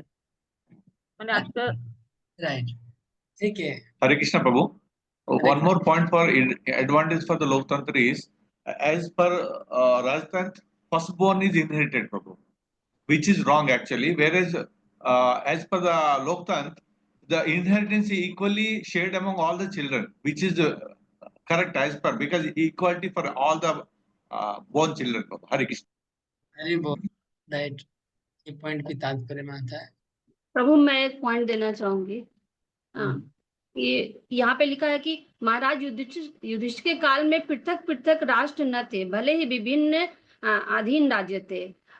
सारा संसार एक तरफ एकता के सूत्र में बंधा हुआ और सर्वोच्च नेता युधिष्ठिर जैसा प्रतिष्ठित राजा होने के कारण सारा निवासियों को चिंता, रोग, अत्यधिक ताप, शीत, युग मतलब इस तरह का मुक्त था वो लोग। लेकिन अभी जो है कि पृथक पृथक राज्य बन गया, वहां कुछ चल रहा है, वहां कुछ चल रहा है, अब सब अनियंत्रित है अभी का टाइम में। ये एक वर्तमान बड़ा पॉइंट है। पूरा वर्ल्ड एक बैनर में, एक छत्र में था। हाँ, पहले एक छत्र राज्य था, सब बहुत सारा इकट्ठा था, लेकिन अभी क्या है, सब अलग अलग अपने अपने सब राजा बने रहते हैं। टुकड़े टुकड़े हो गए। ओके, तो इसको हम वाइंड अप करते हैं। और एक एक मतलब ये था ना कि पहले जो थे ना प्रभु वैदिक एक युग पॉइंट के आ अंदर रहा है यहाँ ना, पर। प्रजा राजा को सहयोग करती थी, उनके परस्पर सहयोग से राज्य चलता था। ठीक है, आज के में सहयोग नहीं होता। आज क्या होता है, सब अपने मत के हिसाब से झगड़ा करते हैं, लड़ाई करते हैं, फिर एक कुछ बनाते हैं और उसको भी ठीक से फॉलो नहीं किया जाता। उस वक्त क्या होता था, राजा ने जो रूल बनाए, रेगुलेशंस बनाए, जो भी बनाए, वो नियम प्रजा एकदम ईमानदारी से फॉलो करती थी। इसलिए राज्य में क्या था, सुख था, समृद्धि था, और भगवान सेंटर में थे, इसलिए प्रकृति का पूरा कॉर्पोरेशन था। उससे वजह से राज्य में किसी की कमी नहीं होती थी, दूध, दही, फल, सब्जी। और आज सब कुछ करते करते भी पानी की कमी है, सब्जियों की कमी है, हर चीज की कमी होती है। और प्राकृतिक आपदाएं इतनी दुनिया की है, जहां देखो वहां कुछ ना कुछ, कभी भूकंप आ रहा है, कभी कुछ आ रहा है। उस वक्त ये सब चीजें इतनी नहीं होती थी, क्योंकि भगवान की कृपा उनमें शामिल थी, भगवान होते थे। अरे बोल। तो मैं कुछ कुछ जो भी डिस्कस हुआ है उसका कुछ कुछ क्या बोलते हैं, समराइज करता हूँ, और फिर किसी कुछ बोलना तो बोलेगा। जैसे सबसे डेमोक्रेसी का जो मेन स्लोगन है, जो सिल्वन सुपर ने बताया, by the people, for the people, of the people, ये उनका मेन स्लोगन है। तो यहाँ बहुत बड़ा डिफेक्ट हो गया। ये होना चाहिए for the God, by the God, of the God. तो भगवान की जगह पूरा पीपल आ गया। तो ये एक बड़ा मतलब, पीपल अगर अगर मनुष्य पुलिस है तो फिर सब कुछ पुलिस पुलिस पुलिस हो जाएगा। तो ये बड़ा प्रॉब्लम है एक डेमोक्रेसी का, जो हाईलाइट किया जा रहा है प्रभुपाद जी के द्वारा। और और एक पॉइंट जो आपने अभी मधुर माधवी बताया, कि जो क्या बोलते हैं जिसको बोलते डिसिप्लिन, राजा डिसिप्लिन इजीली इम्प्लीमेंट कर सकता है, क्योंकि उसका फुल पावर रहता है। और आजकल फुल पावर नहीं होना बहुत डिफिकल्ट है। कुछ भी करना चाहेगा तो लोग अपोजिशन कर प्रोटेस्ट करेंगे, अपोजिट पार्टी प्रोटेस्ट करेगी, तो इसलिए डिसीजन थोड़ा लेने में डिफिकल्टी है। एक डिफेक्ट हो गया। और एक डिफेक्ट बताया कृपापूर्णा माता ने जी, कि पूरा वर्ल्ड में एक बैनर, एक सेंट्रल, पूरे वर्ल्ड का एक सेंट्रल क्या बोलते हैं, सेंट्रली पूरा वर्ल्ड को गाइड किया। तो इसमें फिर कॉन्फ्लिक्ट होने का चांस कम हो गया। यहाँ सेंट्रल नहीं है, हर इंडिपेंडेंट है हर कंट्री। तो फाइटिंग कंटिन्यूस चल रहा है। देखिए पिछले 20-25 साल का हिस्ट्री कंटिन्यू में देख रहा हूँ, कोई ना कोई दो देश लड़ ही रहे हैं कंटिन्यूस। कभी कुवैत में लड़ाई हो रहा है, तो कभी इसराइल में हो रहा है, तो कभी कहाँ न कहाँ हो रहा है। तो इसका कारण ये है कि एक नहीं है ना कोई हेड, सब स्वतंत्र राजा है। तो ये एक बड़ा तीन डिफेक्ट तो बहुत स्ट्रांगली दिख रहा है। और चौथा था ये वाला एनिमल कैटलिंग वाला, जो कैटल फार्मिंग इत्यादि, वो बहुत बड़ा प्रॉब्लम है, कि पशु की हत्या जिस हार से हो रही है। तो प्रभुपाद जी ने पशु हत्या को बहुत ज्यादा चारों तात्पर्य में हाईलाइट किया है। एक तो जिसको, वो भी सिटीजन है, उसको मिलना चाहिए इससे रेस्पेक्ट, वो नहीं हो रहा है। और डेमोक्रेसी का ये पोजीशन को, कि वोट के चक्कर में उसका पोजीशन चला जाएगा, इसको हाईलाइट किया है। हाँ, बाकी जो ऑपोजिट पक्ष ने मत रखा है वो भी वैलिड है। अगर राजा करप्टेड है तो पूरा दुनिया करप्टेड हो जाएगा। इसलिए फिर प्रभुपाद वहां लिखते हैं कि एजुकेशन, राजा को एजुकेटेड होना चाहिए था, और उसको ही को राजा बनाया जाएगा। जो एजुकेटेड है, ट्रेनिंग है उसको। और एक पॉइंट प्रभुपाद डिफेक्ट बता रहे कि वर्तमान में जो नेता बनते हैं उनका एजुकेशन और ट्रेनिंग का कोई जरूरत नहीं पड़ता है, खाली वोट मिलने से हो जाता है। मतलब मोस्ट फुलिश पर्सन अगर अगर राजा बनना चाहता है, अगर उसके पास वोट बनेंगे तो वो बन सकता है। ये बहुत बड़ा एक बहुत ही बड़ा बैक खराब पॉइंट है। ये तो ऐसा तो कभी इतिहास में नहीं हुआ होगा। Without any training any education कोई नेता बन सकता है। एनीवे, तात्पर्य यहाँ पर वाइंड अप करते, किसी कोई पॉइंट्स रखना है अभी कंक्लूडिंग? मैं तो एंड करता हूँ, आगे बढ़ेंगे। गाय के ऊपर प्रभुपाद जी ने बहुत कुछ बताया, तो ओके। हाँ, कैसे अनपिन जाता है,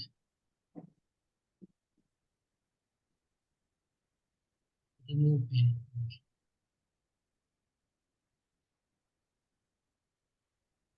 फिर हम आगे बढ़ते हैं। ये प्रभुपाद के मूड एंड मिशन के ऊपर, इसमें श्लोक में ऐसा इतना कुछ नहीं है, लेकिन प्रभुपाद के मन में, उनके उनके मूड में ये बहुत उनके हृदय में बहुत ज्यादा इसके ऊपर है, इसलिए प्रभुपाद जी बहुत बड़ा बड़ा तात्पर्य लिखे हैं। और ये उनका मिशन है, मतलब प्रभुपाद का एक मिशन है कि पूरे विश्व में वापस उस प्रकार का अगर लाया जाए, इसलिए प्रभुपाद ने उसमें भरा है। प्रभुपाद चाहते हैं कि एक तो गाय की सुरक्षा के ऊपर प्रभुपाद की इच्छा है जो मिशन में आ रहा है, और देश के नेता लोग ठीक हो जाए, वो इनकी इच्छा है प्रभुपाद जी की। और पुलिस लोगों का वोट की जो वोट बैंक वाला सिस्टम है, उसको भी प्रभुपाद जी मॉडिफाई करने की इच्छा है प्रभुपाद जी की। राम। अभी हम आगे बढ़ते हैं। किसी को कोई क्वेश्चन व कमेंट है तो बोल सकते, नहीं तो आगे बढ़ेंगे। हरे कृष्ण प्रभु जी। बिल्कुल। प्रभु जी, थोड़ा सा मैं ऐसे ही सोचता हूँ, मतलब बोलना चाहूँगा कि ये जो महाभारत का युद्ध जो हुआ था, ये 5 गांव को लेके ही हुआ था। तो ये हमारे वैदिक साहित्य के समय में, राजाओं के समय में क्या सिस्टम था कि जिसके पास जितनी जमीन रहेगी वो उतना बड़ा राजा कहलाता था। और इसी के लिए जो अश्वमेध यज्ञ इत्यादि भी उसी के लिए ही होते थे। तो उस समय क्या था, जो जो सिखाया जाता था गुरुकुल इत्यादियों में, वो ये सिखाया जाता है कि ये सारी जो वसुंधरा है, जितने भी राज्य है, वो सारे परमेश्वर की संपत्ति है। राजा जो है एकमात्र निमित्त मात्र होता है जो उसको देखभाल करेगा। मगर अभी अपने यही चीज महाराज युधिष्ठिर, यही जनक महाराज, सब में यही गुण प्राप्त होते हैं। मगर अभी कलयुग में, अपने अभी वर्तमान समय में क्या हो गया है कि जो राज्य है वो भी उस व्यक्ति का है या उस पॉलिटिकल पार्टी का है जो शक्तिशाली है, जो प्रभावशाली है, जिसका धन है। चाहे उसमें योग्यता हो या नहीं हो, वो बड़ा बात नहीं है। उसके पास अगर धन है, वोट खरीदने का अगर पावर है, तो वो ही सब कुछ चलाएगा, वो ही नियंत्रण करेगा। तो यहाँ पर क्या है, यहाँ पर मूल बात जो हमको जो थोड़ा बहुत मतलब हम इधर ओके, बाथरूम हम। एक्चुअली एक मिनट, ये बात तो राजा तंत्र में भी ऐसा था, इससे ज्यादा था। राजतंत्र में तो राजा अगर सोचेगा कि मेरा राज्य है तो कोई उसको और आपत्ति नहीं कर सकता है। तो उसमें फिर ट्रेनिंग और एजुकेशन की जरूरत है, लेकिन नॉट नेसेसरी सब राजा एजुकेटेड और ट्रेनिंग थे, गड़बड़ राजा भी आए थे। तो लोकतंत्र में भी सेम बात है, कोई अपना मानता है लेकिन हड़प करना चाहता है, लेकिन लोकतंत्र में फिर भी दूसरे लोग ऑब्जेक्शन कर सकते हैं, लेकिन वहां तो कोई ऑब्जेक्शन का स्कोप ही नहीं था। तो मतलब प्रॉब्लम था उसमें भी। तो ये जो आप पॉइंट बोल रहे हैं, वो पॉइंट दोनों जगह लागू हो रहा है, अभी के में और पिछले में। मेनली है कि कोड सेंटर और एजुकेशन, ये 2 पॉइंट बहुत इंपॉर्टेंट है। अगर ये 2 नहीं हो तो गड़बड़ हो जाएगा। बाकी तो प्रॉब्लम, जो लोग गॉड सेंटर राजा नहीं थे, उन्होंने तो है वो किया, प्रॉब्लम किया है समाज में पहले भी। जैसे प्रभु जी ने लालू यादव जैसे जेल में गए तो राबड़ी देवी को बना दिया गया मुख्यमंत्री, वो तो कुछ मतलब उस टाइप से अच्छा, एजुकेशन। हाँ और कोई हाँ एजुकेशन नहीं है, कोई ट्रेनिंग, कुछ हाँ नहीं, मतलब लल्लू है पूरा, तो लल्लू को हाँ, हीरो फिर बन छाप। गए, फिर मंत्री बन गए क्या वो? हाँ हाँ, उसकी वाइफ राजस्थान की मुख्यमंत्री थी राबड़ी देवी। और अब वो रामविलास पासवान, वो तो जात के भी वो मतलब वो थे, लेकिन उनको बना दिया गया था। तो इस तरह से बिना इतना एजुकेशन का बात होता है, लेकिन जहाँ पे राजा बनने का बात है वहाँ पे कोई क्वालिफिकेशन राजा का जरूरत ही नहीं है। कैसे वो पूरा देश चला रहे वो, राज यही चला रहे। को भी हाईलाइट किया है। एक्चुअली मेरे ख्याल से विदेश में ऐसा नहीं है, ये भारत का प्रॉब्लम है। लॉ भारत की का कमी ये भारत के संविधान का प्रॉब्लम है, जहाँ पर लो क्लास आदमी, एजुकेशन का कोई वैल्यू नहीं है कोई भी। लेकिन दूसरे देशों में ऐसा नहीं है, उधर मिनिमम क्वालिफिकेशन, हाईली क्वालिफाइड व्यक्ति वहां पर मंत्री बन सकता है दूसरे देशों में। प्रभु जी, अभी जैसे मतलब बॉम्बे में जो बम ब्लास्ट हुआ था, उसको सजा देने में इतना टाइम लग गया, जो आदमी का पूरा जिंदगी बिना सजा के निकल जाएगा। मतलब कितना देश का मतलब वो है। ये एक बड़ा प्रॉब्लम है, डिसीजन कोई पनिशमेंट नहीं दे सकते हैं, वो डिले होता रहता है, फालतू सिस्टम। हाँ, जुडिशरी सिस्टम तो इतना खराब है इंडिया का, बहुत खराब। मतलब एक आदमी इतना मर्डर कर रहा है, इतना कत्ल कर रहा है, उसको फांसी नहीं दे रहे। हम लोग कलकत्ता आगे में बढ़ ये रहे हाल में, कलकत्ता में जो आर्टिकल में हुआ, 3-4-5 महीना तो खूब ये हुआ, उसके बाद सब बंद हो गया, कहीं कुछ नहीं है। लोग कितना दिन बोलेंगे, काम था जुडिशन का, उनको तुरंत पनिशमेंट दे, लेकिन सब भूल गए। वैदिक युग में तो यही तो सबसे ज्यादा अच्छी इंपॉर्टेंट चीज थी कि सजा तुरंत मिलती थी। हुआ तो फांसी दो, तो आदमी क्राइम करने से डरता था। आज के युग में कहाँ है, पर्टिकुलर भारतवर्ष में नहीं है, बट लेकिन अगर फॉरेन कंट्रीज में जाएं, दुबई में है, इस सब में इतना उनका स्ट्रांग है कि तुरंत उनको सजा मिलती है, इसलिए वहाँ क्राइम नहीं होता इतना इतना क्योंकि वहाँ क्राइम। राजा सिस्टम है, वहां पर राजा सिस्टम है, इसलिए तुरंत पनिशमेंट देते हैं। वहाँ पनिशमेंट क्राइम का तो पहले के में था, इसीलिए स्ट्रांग राज्य चलता था वैदिक युग का, कि राजा ने जो कहा वो पत्थर की लकीर है, बस उसी को सारी जनता फॉलो करती थी, और उस वक्त इसीलिए सुख शांति सबसे ज्यादा थी। आज सब कुछ प्रोवाइड करा रहे हैं, मॉडर्न कल्चर, मॉडर्न सारे इक्विपमेंट्स आ गए, फिर भी लोग शांति में नहीं है। माता जी, पहले इतना पॉलिटिक्स पार्टी सब नहीं था ना, नहीं अब था। तो ठीक है, कदम मैं कदम। आगे बढ़ता हूँ। हाँ, अगला स्लाइड पे जाएंगे हम लोग।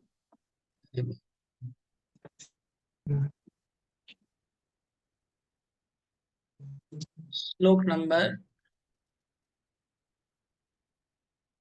4, 5, 6, 7 हुआ है। 7 हुआ तो 7 से स्टार्ट होगा। उषित्वा हस्तिनापुरे मासान् कतिपयान् हरि शूरदां च विशोकाय स्वसुश्च प्रियकाम्यया। अनुवाद पढ़िए। हाँ, मधुलिला माते अनुवाद। श्री हरि अपने संबंधियों को सांत्वना देने तथा अपनी बहन सुभद्रा को प्रसन्न करने के लिए कुछ महीने हस्तिनापुर में रहे। तो देखिए भगवान कितना दिन रुके हैं। पूरा महाभारत युद्ध में थे, द्रोण पुत्रों को दंड देने के समय भगवान थे, परीक्षित का उत्तरागर्भ में रक्षा करने के समय भगवान थे, युधिष्ठिर महाराज राजा बन गए, भीष्म पितामह का प्रयाण हुआ। राजा बनने के बाद भी लिखा है कतिचिन मासान, कुछ महीने और रुके। युधिष्ठिर महाराज राजा बनने के बाद भी भगवान कुछ मास और रुके हैं। तो पांडवों को कितना प्रेम करते हैं भगवान। सब कुछ सेटिंग हो गया है, फिर भी उनके घर पे रहे। मेन 2 मुख्य कारण बताया गया। एक तो सुभद्रा देवी के लिए, तो सुभद्रा देवी बड़ी दुखी है क्योंकि उनका एक लाडला पुत्र अभिमन्यु का मृत्यु हो गया है। सुभद्रा देवी के सूर्यदाम और पांडव, कुंती महारानी, युधिष्ठिर महाराज, अर्जुन, इन सब के लिए। आमंत्र चाभ्यनुज्ञात परिस्वज्याभिवादितम् आरुरोह रथम केश्चित् परिशक्तोभिवादित। पढ़िए अनुवाद आगे।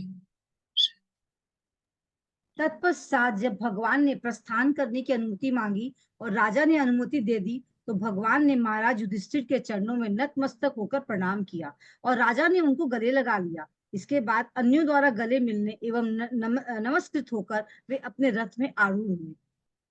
तो भगवान युधिष्ठिर महाराज भगवान से बड़े हैं, मतलब बड़े भाई के हिसाब से उनको भगवान उनको प्रणाम किया। देखिए कृष्ण, उन्होंने पूरा महाभारत युद्ध किया है, सबको पता है कि भगवान है, फिर भी युधिष्ठिर महाराज को प्रणाम करते हैं।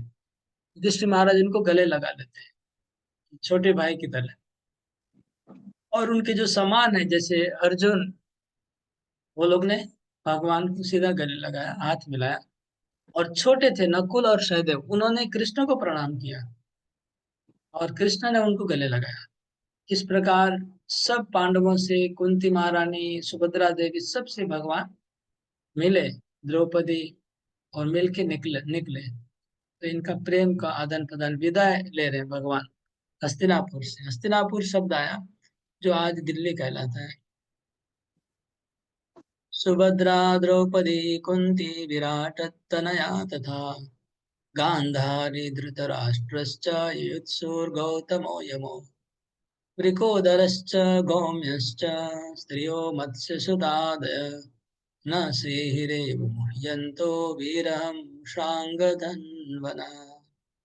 बड़ी अनुवाद। उस समय सुभद्रा, द्रौपदी, कुंती, उत्तरा, गांधारी, धृतराष्ट्र, युयुत्सु, कृपाचार्य, नकुल, सहदेव, भीमसेन, धौम्य तथा सत्यवती सभी मूर्छित होश हो गए, क्योंकि भगवान कृष्ण का वियोग सह पाना उन सबों के लिए असंभव था। यहाँ विरह शब्द आया है। सबको विरह का अनुभव हो रहा कि बहुत दिन कृष्ण उनके साथ थे, और उनके साथ जब कृष्ण थे हस्तिनापुर में तो बहुत बड़ी बड़ी घटनाएं हुई। सब घटनाओं में भगवान उनके साथ रहे, तो सबको इतना इंटरेक्शन हुआ भगवान से। और अभी जा रहे हैं कृष्ण, सबको विरह का अनुभव हो रहा है कृष्ण के जाने पर। सब लोग सबकी आंखों में आंसू हैं, और सब लोग मूर्छित हो रहे हैं। कृष्ण के जाने के विचार से मूर्छित हो रहे हैं सब लोग। मूर्छित हो गया लिखा है,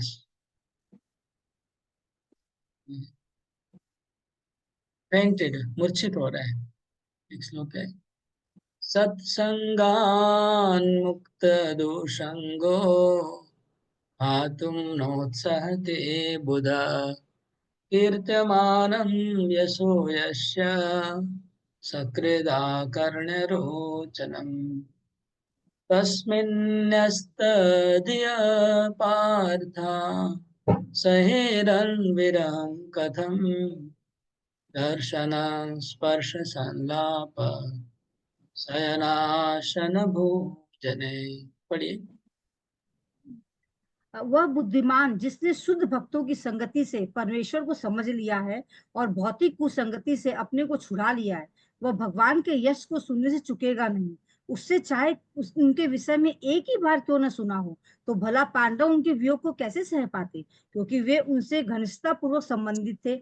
वे उनसे साक्षात अपने समक्ष देखते थे, उनका स्पर्श करते थे, उनसे बातें करते थे, और उन्हीं के पास सोते, उठते, बैठते तथा भोजन करते थे। तो बोलते सत्संगान मुक्त दुर्संगो। जब हम लोग भक्तों का संग करते हैं, जब भक्तों का संग होता है, बड़ा बड़ा जैसे फेस्टिवल होता है ना, हम लोग यात्रा में जाते हैं, तो क्या होता है जब एक साथ रहते हैं भक्तों के संग में, तो दुसंग हमारा दूर हो जाता है। सत्संग में रहने से दुसंग दूर हो जाता है। तो उस सत्संग को जब खत्म होता है तो भक्तों को बहुत दुख होता है, क्योंकि सत्संग खत्म हो गया। कीर्तमानम यशो, जहाँ पर कीर्तन हो रहा था, कथा हो रहा था, अचानक बंद हो गया, तो फिर बहुत दुख होता है। तो यहाँ पर कंपैरिजन कर रहे हैं। तो फिर खाली भगवान का सत्संग जब खत्म होता है तो हमको इतना कष्ट होता है कि अरे सत्संग कब आएगा दोबारा। वो साक्षात भगवान जिनके घर में रहते हैं, जो सत्संग जिसका हो रहा है वो भगवान, उनका दर्शन हो रहा है डेली, उनको स्पर्श कर रहे हैं, उनके साथ बातचीत कर रहे हैं, उनके साथ भोजन कर रहे हैं, उनके साथ शयन कर रहे हैं। वो भगवान इतना दिन साथ में रह के अभी जा रहे हैं, तो बोलते कि पार्थ, पांडव लोग उनका विरह कैसे सहन कर सकते हैं। न्यस्त धिय, जिनका मन बुद्धि उनमें पूरा निविष्ट हो गया है कृष्ण में ही, 24 घंटा उनको ही देख रहे हैं, उनके साथ ही बातचीत कर रहे हैं, उनमें ही मन लगा हुआ है। तो पांडवों को कृष्ण का विरह बहुत ही कठिन हो रहा था। युधिष्ठिर महाराज बहुत दुखी हो रहे थे, भीम भी, सबको सब घटनाएं याद आ रही है कि कैसे महाभारत में कृष्ण ने कैसे उनको रक्षा की, भीम को। अर्जुन को भी बहुत दुख हो रहा है, कृष्ण चले जा रहे हैं। उनके तो सारथी बने में भगवान ने कितनी, नकुल, सहदेव, उत्तरा देवी को, कुंती देवी को याद आ रहा है, सबको याद आ रहा है कृष्ण ने कैसे कैसे उनकी रक्षा की, किस प्रकार कृष्ण उनसे बातें करते थे, कैसे उनको भी छोड़ के चले जा रहे हैं। पांडवों को विरह अनुभव हो रहा है कृष्ण का जाने का। सर्वे ते अनिमिषे रक्षे तमनो द्रुत चेतसा वीक्षन्त स्नेह संबद्धा विचेलोस्तत्र तत्र। उन सब के हृदय उनके आकर्षण रूपी पात्र में द्रवित हो रहे थे। वे उन्हें अपलक नेत्रों से देख रहे थे और स्नेह बंधन में बंधकर व्यग्रता से इधर उधर मचल रहे थे। सर्वे थे अनिमिषे अक्षय, मतलब आंखों की पलक को भी वो गिरने नहीं दे रहे थे, क्योंकि पलक गिर जाएगी तो भगवान को देख नहीं पाएंगे। मतलब टकटकी नजर से कृष्ण को देख रहे हैं, कृष्ण जा रहे हैं और उनको देख रहे हैं, एकदम उनकी नजर नहीं हट रही कृष्ण से। अनोद्रुत चेतस, कृष्ण जैसे जा रहे हैं उनके साथ उनका हृदय भी पीछे पीछे जा रहा है। वीक्षंत स्नेह संबद्धा, उनके साथ इतना स्नेह है, कृष्ण के साथ सबका इतना प्रेम है कि वो देखते ही रह गए, देखते विचेलु तत्र तत्र ही। सबके मन उनका विचलित हो रहा और अपने जहाँ खड़े थे वहां पर खड़े नहीं रह पा रहे थे। उनके पांव, कभी कभी ऐसा होता है ना, खड़े हैं लेकिन खड़े नहीं रह पा रहे, क्योंकि उनका मन बहुत ये हो जा रहा है। आगे मोहन ब्रजराज को नेक्स्ट श्लोक पढ़िएगा। नरोधन उद्गलद बाष्पो कंठा देवकी सुते निर्यात्यगारानो भद्रम इति स्यात् बांधवस्त्रिय। पढ़िए, है नहीं, सुन नहीं रहे, क्या बात है? माता जी आप भी पढ़िए फिर। सगी संबंधी नातेदार स्त्रियां जिनके नेत्रों से कृष्ण के लिए व्याकुलता वश अश्रुधारा निकल रही थी, महल से बाहर आ गई। वे बड़ी मुश्किल से अपने आंसू रोक पाई। उन्हें भय था कि प्रस्थान के अवसर पर आंसुओं से अपशकुन हो सकता है। तो सबकी आंखों में आंसू आ रहे हैं, लेकिन वो लोग ने आंसुओं को रोक दिया। ये बड़ी विडंबना है। ये भगवान के प्रति प्रेम का, अंदर से आंखें आ रही है, बोले तो आंसू को पी जाना, ऐसे बोलते ना, आंसू को पी जाना। उसको बाहर आंसू को प्रकट होने नहीं दे रहे हैं, क्योंकि कोई जब जाता है उस समय आंसू गिराने से अपशकुन होने का डर हो रहा है। इसलिए निर्यात कारा नो भद्रमिति शार्या, उनका प्रेम के बारे में सोच सकते कितना प्रेम है। मृदंग शंख वैर्यश्च वीणा प्रणव गोमुखा धुंधुर्यानक घंटाद्या नेदुर्दुन्दुभयस्तदा। पढ़िए। हस्तिनापुर के राजमहल से भगवान के प्रस्थान समय उनके सम्मान में विभिन्न प्रकार के ढोल यथा मृदंग, ढोल, नगाड़े, धुंधुरी तथा दुदुम्बी एवं तरह तरह की वंशियां, वीणा, गोमुख और भेरियां एक साथ बज उठे। मतलब भगवान बहुत बड़ा एक शोभा यात्रा निकली है, बड़ी शोभा यात्रा में भगवान जा रहे हैं और पांडव लोग एकदम पास में है सब लोग, और ये सब नगाड़े, दुंदुबी, वीणा, मतलब पूरी जनता आ गई है हस्तिनापुर की। सब लोग अपने अपने इंस्ट्रूमेंट लेके आए हैं, सब लोग बजा रहे हैं। जैसे प्रोसेशन होता है ना ग्रुप में, सब नगाड़े वाले एक साथ है, फ्लूट वाले एक साथ है, भेरी वाले एक साथ है, सब ग्रुप ग्रुप में है। वैदिक मंत्र ब्राह्मण लोग जप रहे हैं और स्त्रियां गान कर रही है, हाथी है, शंख बज रहा है, कीर्तन हो रहा है। बहुत ही सुंदर आ, विदाई का समारोह हो रहा है। प्रसाद शिखरारूढ़ा कुरु नार्यो दिदृक्षया बभृषु कुसुमे कृष्णम प्रेम व्रीड़ा स्मिते क्षणा। पढ़िए। भगवान को देखने की प्रेम में इच्छा से कुरुओं की राजवंशी स्त्रियां राजमहल की छत पर चढ़ गईं और स्नेह तथा लज्जा से युक्त हंसती हुई भगवान पर पुष्पों की वर्षा करने लगी। कुरु नारिया, कुरु की नारियां जो है, कुरु हस्तिनापुर की नारियां सब लोग छत के चढ़ गई है और छत पे चढ़ के वो पुष्पों की वर्षा कर रही है। तो यहाँ पर तात्पर्य में व्रीड़ा, व्रीड़ा मतलब लज्जा, लज्जा के ऊपर प्रभुपाद जी ने एक तात्पर्य दिया है, बहुत इंपॉर्टेंट है। इसको पढ़िए, पैराग्राफ, फर्स्ट पैराग्राफ। लज्जा स्त्रियों का विशिष्ट अतिरिक्त प्राकृतिक सौंदर्य है और इसके कारण उन्हें पुरुषों से आदर मिलता है। महाभारत काल में अर्थात 5000 से अधिक समय पूर्व भी यह कथा प्रचलित थी। जो लोग विश्व इतिहास से परिचित नहीं हैं, ऐसे कम बुद्धि वाले लोग ही कहते हैं कि पुरुषों से स्त्रियों को पृथक रखने की प्रथा भारत में मुसलमानों के आगमन पे चालू हुई। महाभारत की यह घटना निश्चित रूप से यह सिद्ध करती है कि राजमहल की स्त्रियां पर्दा करती थी, पुरुषों से बहुत कम मिलती थी और वे सब नीचे न जाकर जहाँ कृष्ण थे राजमहल की छत पर चढ़ गईं और वहीं से कृष्ण के प्रति सम्मान जताने के लिए उन पर पुष्पों की वर्षा करने लगी। यहाँ ओके यह भी तो यहाँ पर एक बात देखिए, कई बार ना वर्तमान में बड़े बड़े जो क्या बोलते हैं स्कॉलर्स हैं, जो लोग रिसर्च कर रहे हैं, वो रिसर्च करने वाले ने एक रिसर्च पेपर निकाला है कि भारत में जो पर्दा की प्रथा मुसलमान लोग लेके आए, बुर्खा था, बुर्खा से बचा। लेकिन ये बात टोटली गलत है। मुस्लिम देशों में भी पर्दा सिस्टम है, हिंदुओं में भी पर्दा सिस्टम है, दोनों में प्राचीन काल से चले आ रहे हैं, तो नई प्रथा नहीं है। ये बात पहली बात है।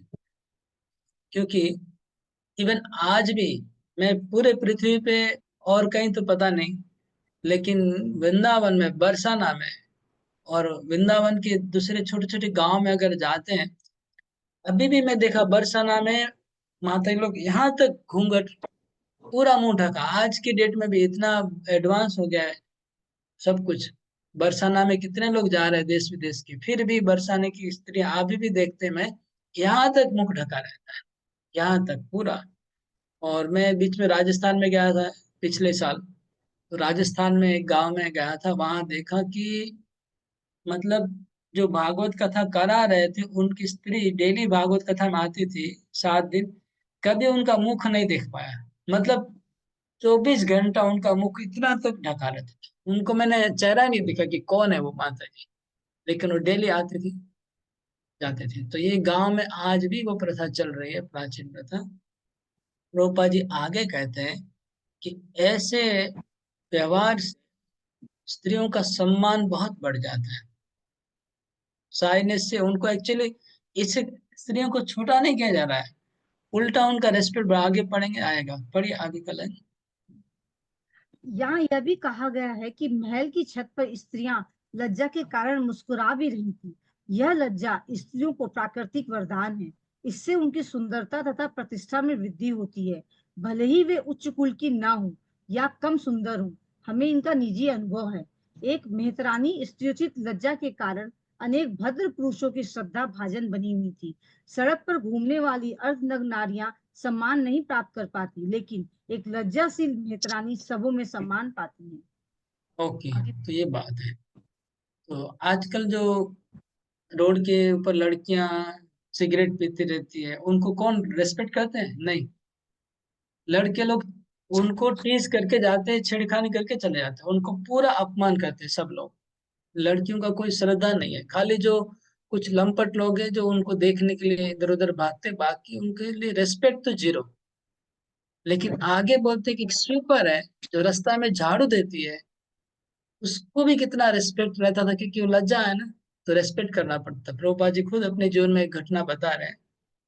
हाँ, प्रभुपा जी बोल रहे हैं कि एक बार प्रभुपा जी बैठे हुए थे उनके मित्र के साथ, वो लोग बातचीत कर रहे थे, अचानक उनको घर साफ करने वाली औरत आई, अपना पूरा मुख ढका हुआ था, तो वो अंदर प्रवेश नहीं कर रही थी, बाहर से ही थोड़ा सा लज्जावश वो बाहर खड़ी हुई थी। और हाँ, तो प्रभुपाद जी को जैसे ही पता चला वो दोनों को, तो दोनों लोग उठ के खड़े हो गए और जगह खाली कर दिया और उसको सफाई। तो फिर प्रभुपाद जी ने कमेंट किया, देखिए एक स्वीपर है, लेकिन हम लोग को उसकी लज्जा की वजह से कितना रिस्पेक्ट देना पड़ा। यहाँ पर ही अगर कल्चर खराब होता तो कोई पता नहीं देते। ये प्रभुपाद जी ने इंसिडेंट कोट किया लज्जा का, अपने जीवन का। इसको ही प्रभुपाद यहाँ संक्षेप में बोल रहे हैं, वहां पर डिटेल में बताया। लास्ट लाइन में प्रभुपाद जी बोल रहे हैं, Vedic civilization allows very restricted mixing of men and women. They say that woman is considered to be the fire and man is ghee, butter. मनुष्य पुरुष और स्त्रियों को रिस्ट्रिक्टेड मिक्सिंग होता था। अनस्टेड मिक्सिंग नहीं चलता था। नेक्स्ट, त्रितातपत्रं जग्राह मुक्तादामा विभूषितम् रत्नदंडम गुडाकेश प्रिय प्रियतमस्यः। पढ़िए। उस समय महान योद्धा तथा निद्रा को जीतने वाले अर्जुन ने, जो परम प्रिय भगवान का घनिष्ठ मित्र था, एक छाता ले लिया और जिसका हत्था रत्नों का था और जिसमें मोतियों की झालर लगी थी। प्रभुपाद जी बोले आगे के जमाने में रत्न, मोती, हीरा, सोना बहुत यूज होता था। कुछ साल पहले भी होता था, लेकिन आजकल सब प्लास्टिक का जमाना आ गया। बहुत ही कितना लो क्लास सिविलाइजेशन है और लोग गर्व कर रहे हैं। आज तक लोग प्लास्टिक की चीजें पहनने लग गए हैं, जो कि कोई वैल्यू नहीं था पहले इसका। प्लास्टिक और नकली गहने पे, नकली गहने का क्या वैल्यू है, लेकिन अभी हो रहा है ये हो गया। तो ये प्रभुपाद कभी लाइक नहीं करते थे नकली गहने। प्रभुपाद ये सिविलाइजेशन जिसमें सोना रूपा जो पहनते हैं वही सिविलाइजेशन अच्छा है। उद्धव सात्विकिश्चैव यजने परमाद्भुते विकीर्यमाणो शुमे रेजे मधुपति पथि। उद्धव तथा सात्विकी अलंकृत पंखों से भगवान पर पंखा झलने लगे और मधु के स्वामी कृष्ण ने बिखरे हुए पुष्पों पर आसीन होकर उन्हें मार्ग पर चलने के लिए आदेश दिया।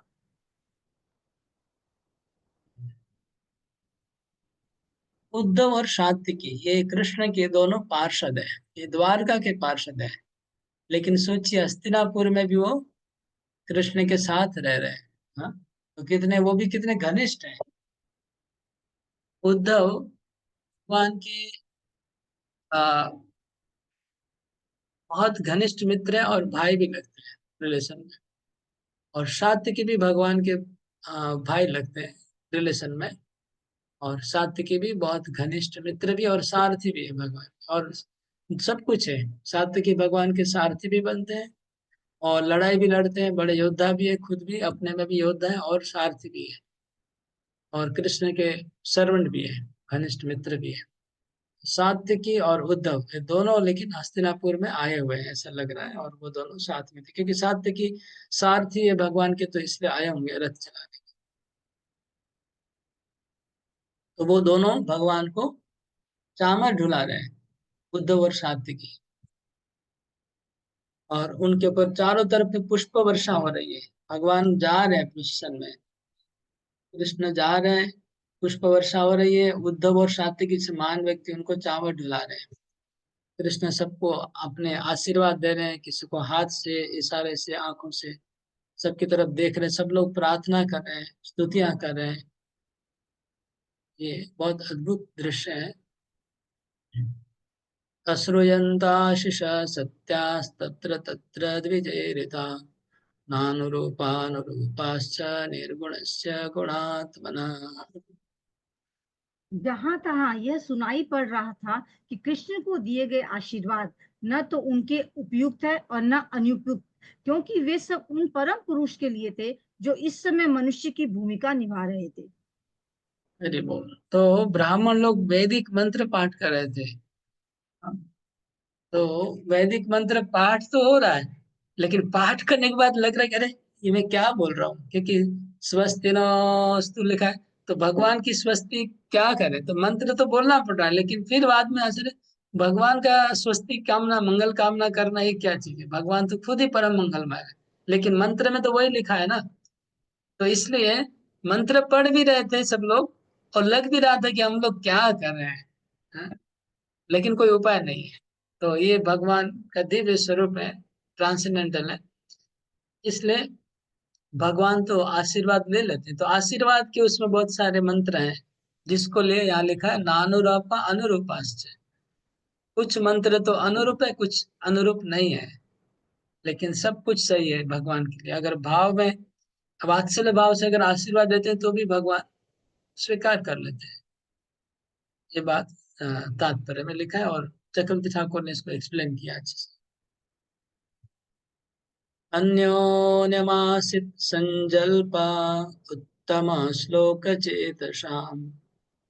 कौरवेन्द्र पुरस्त्रीणां सर्वश्रुति मनोहर। चुने हुए छंदों से जिनकी स्तुति की जाती है, ऐसे भगवान के दिव्य गुणों के विचार में डूबी हस्तिनापुर के सभी घरों की छतों पर चढ़ी हुई स्त्रियां उनके विषय में बातें करने लगी। ये बातें वैदिक स्त्रोतों से कहीं अधिक आकर्षक थी। तो ये जो कौरव की नारियां जो छत पे चढ़ गई थी और भगवान को छत से देख रही थी, लज्जा से हंस रही थी और अपना मुंह ढकी हुई थी, पुष्प वर्षा कर रही थी, वो लोग के बीच में आपस में जो बातचीत हुई कृष्ण के लिए, उसका स्पेशली मतलब अलग से रिकॉर्डिंग हुआ, उसको हम लोग को दे रहे हैं। वैसे तो बहुत लोग ने बहुत कुछ बोला, लेकिन स्पेशली सुखदेव गोस्वामी ने उसी को लाया, जो कौरवेंद्र स्त्रियां जो आपस में बात कर रही है उनको लाया जा रहा है, उनकी बातों को लाया जा रहा है। तो अगले 10 श्लोकों में 8 श्लोकों में उनका वर्णन है। और यहाँ पर लिखा है सर्वश्रुति मनोहर। इसका 2 अर्थ बताया चक्रवर्ती ठाकुर ने। पहला अर्थ है कि उनकी जो बातें हो रही थी वो वैदिक मंत्रों से भी ज्यादा सुंदर थी। एक अर्थ ये है, मतलब भगवान को उनकी बातों को सुनने में कितने अच्छी लग रही है कि वैदिक मंत्रों से भी ज्यादा, मतलब ब्राह्मण लोग मंत्र बोल रहे हैं तो भगवान वो भी सुन रहे हैं मंत्रों को, और ये जो नारियां बोल रही है ये भी भगवान सुन रहे हैं, और इनकी बातें भगवान को थोड़ा और अच्छी लग रही है, ऐसा बोला जा रहा है। और दूसरा अर्थ है सर्वश्रुति मनोहर। उनकी बातें ऐसी थी, श्रुतियों का भी मन हरण हो जा रहा है। जो वैदिक मंत्र की जो मूर्ति है, वैदिक मंत्र की एक, सब मंत्रों की एक पर्सनिफाइड मूर्ति होती है। तो जो पर्सनिफाइड वैदिक मूर्तियां हैं, वो लोग भी इन नारियों का बात सुनने के लिए आकर्षित हुए, और वो लोग भी वहां आके सुन रहे थे, ऐसा चक्रवर्ती ठाकुर बोल रहे हैं। वो लोग भी सुनने आ गए कि गुरु नारियां कैसे स्तुति करती है, हम सुने थोड़ा, क्योंकि वो तो खाली थियोरेटिकल स्तुति हो रही है श्रुतियों का, लेकिन ये लोग तो प्रैक्टिकली भगवान की लीला में अंश ले रहे हैं, उनको तो अनुभव से बोल रहे हैं, इसलिए वो ज्यादा आकर्षणीय हो रहा है। अभी श्लोक नंबर 21 से इनका शुरू हो रहा है स्तुति। तो अगर टाइम होगा तो मैं स्तुति को पूरा कंप्लीट कर दूंगा। मैंने प्रिपरेशन तो लिया था पूरा पढ़ने के लिए, लेकिन अभी 9:20 हुआ है, 9:18 हो गया, 9 बज के। হরে কৃষ্ণ প্রভু। প্রভু আমি ওই সেদিন বলেছিলাম পিতামহ বিশ্বর সরস্বতীটা পুরো বিশ্লেষণ করতে, আর ব্রহ্মাণ্ডের ভুবটা কি জিনিস, আর স্বর্গের যে 3 প্রকার স্বর্গের। না ওটা পরে প্রথমে আমার প্রশ্নের উত্তরটা দেন আপনারা, তারপরে আপনার আমি যেটা প্রশ্ন तो आगे होगा। मैं बोल रहा था कि अगर इसको आगे बढ़ाना है तो 10 बजे तक चलेगा लगभग, और नहीं तो फिर यहाँ एंड करना होगा। प्रसाद वगैरह बनाना है। प्रभु जी यहीं पर एंड कर दीजिए। यहीं एंड तो कर फिर दीजिए। ठीक है, फिर यहाँ एंड करता हूँ और